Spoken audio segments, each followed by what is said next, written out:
May the words of my mouth and the meditations of our hearts always be acceptable in your sight, O God, our strength and our Redeemer. Amen.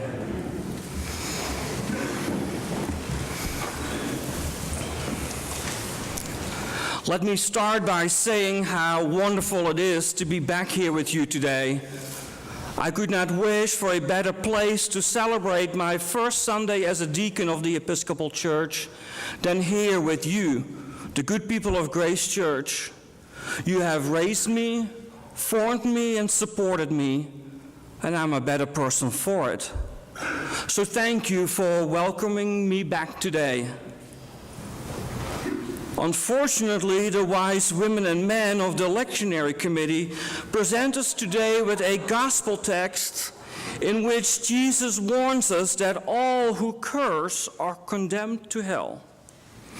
They tell us that it is better to pull out a wandering eye, and cutting off one's hand is fitting remedy against sin. It is not a great text to come home to,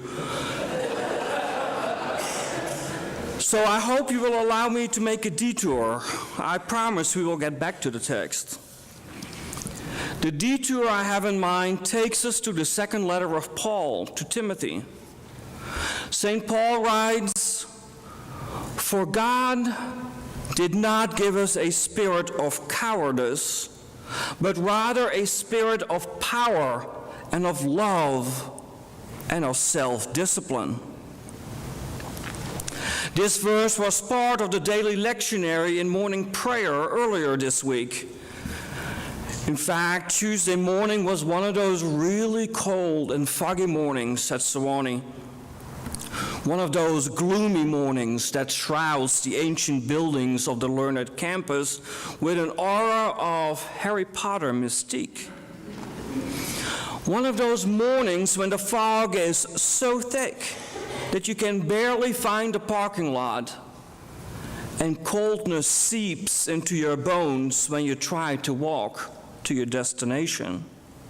It was one of those mornings when you really should just stay in bed with a good book and a cup of coffee. But no such luxuries for seminarians in the first few weeks of a new semester. So as the seminary community gathers in the chapel, as we do several times each day, the words of Paul to Timothy catch us all off guard. The lector reads, "For God did not give us a spirit of cowardice, but rather a spirit of power, love, and self-discipline."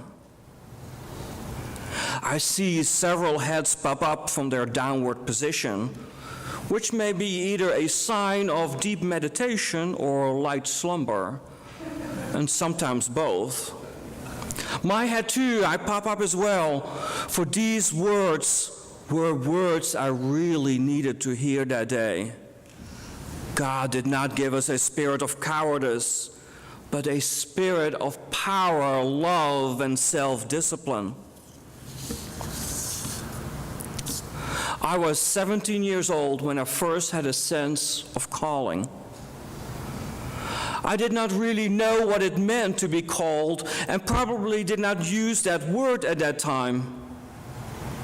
Call for me was a gut feeling, a feeling that made me long to be involved in something bigger, something that would contribute to the goodness, wellness, and wholeness of this world. That gut feeling has never left me, and I have often heard many of you describe a similar gut feeling.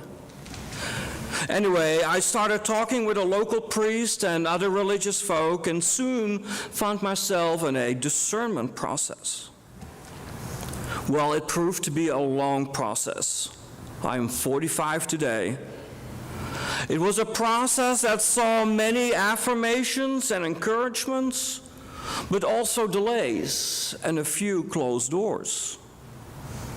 It was a process that I abandoned several times. But each time I found my way back, because when God calls you, God will not let you go.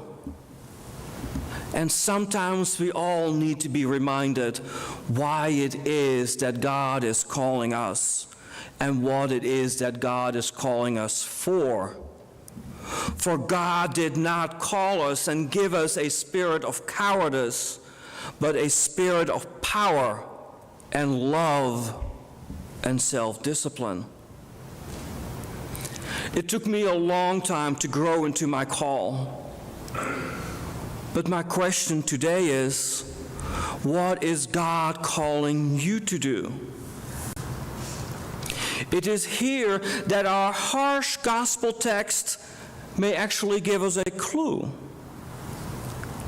At first glance, Jesus is proposing a moral regime that is more befitting a context of religious fanaticism, a fanaticism that is familiar to this world.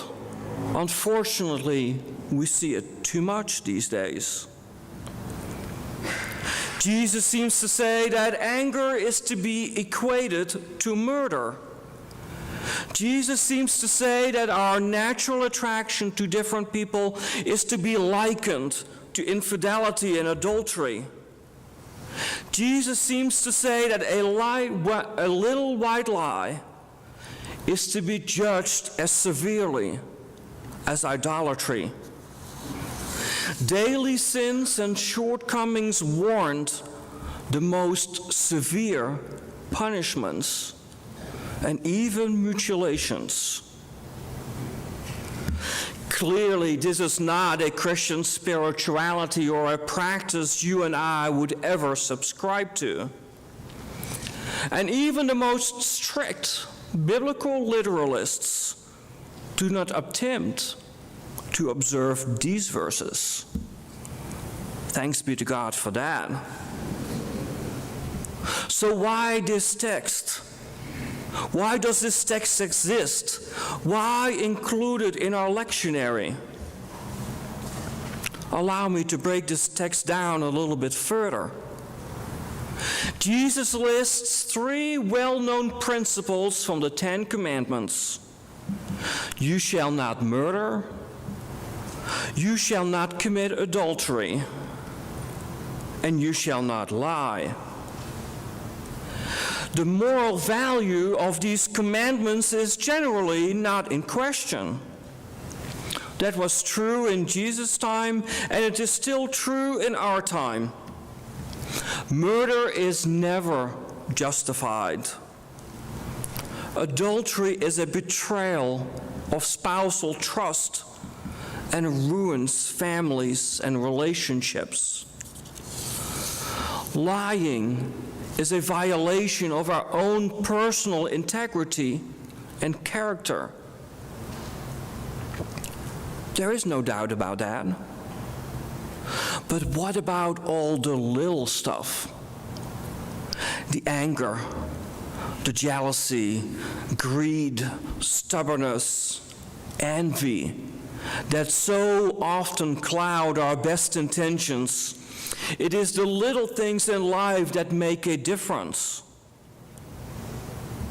The unkind word spoken behind somebody's back, I'm guilty. The curse when someone cuts you off in traffic, I'm guilty. The grudge you hold when you feel that somebody did you wrong, I'm guilty. On the surface, these are all little sins, reserved for the general confession of our weekly Eucharist, especially when we compare it to the big stuff: murder, lying, cheating. But this is an illusion, Jesus says, for these little things, these little unkind acts that barely register on our moral radar screen, can weigh us down just as much. That is what Jesus is warning us about. I have often preached that a kind word or a smile can make a difference in somebody's day. In today's reading, Jesus shows us the negative illustration of that same message. Just as a water drop can erode a rock, the little sins that make up our daily lives can erode and will erode our very being. The little unkind acts we barely think about change the way we see the world. They change the way we see our neighbors. They change the way we see ourselves, and they change the way we see God. Too many people in this world, despite our bravest, proudest faces, suffer doubt and insecurity.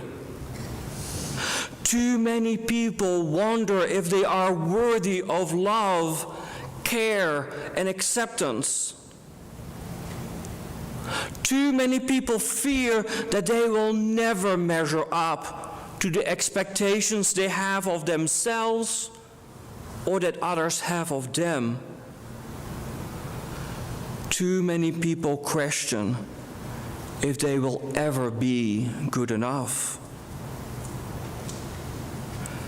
Am I good enough?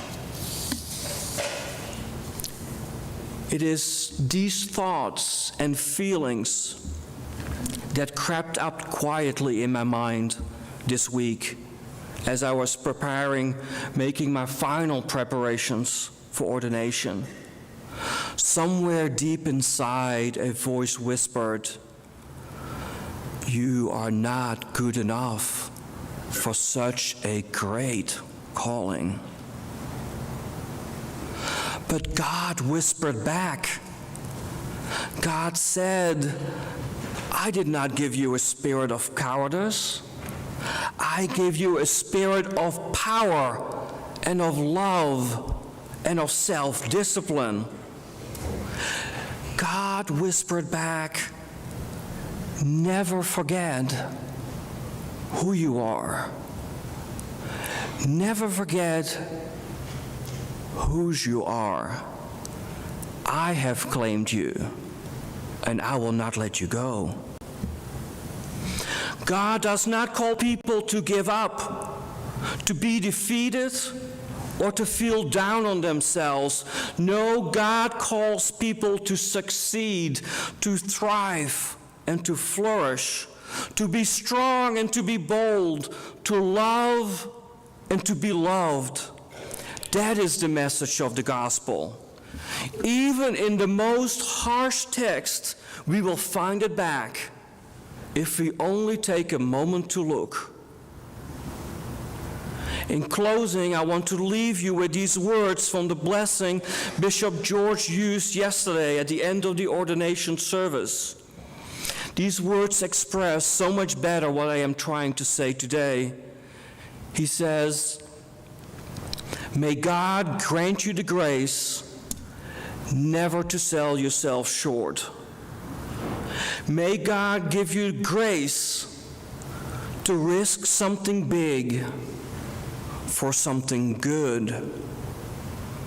May God grant you grace to remember that the world is now too dangerous for anything but truth and too small for anything but love." Love, my friends. Love God. Love your neighbor. Love yourself. Amen.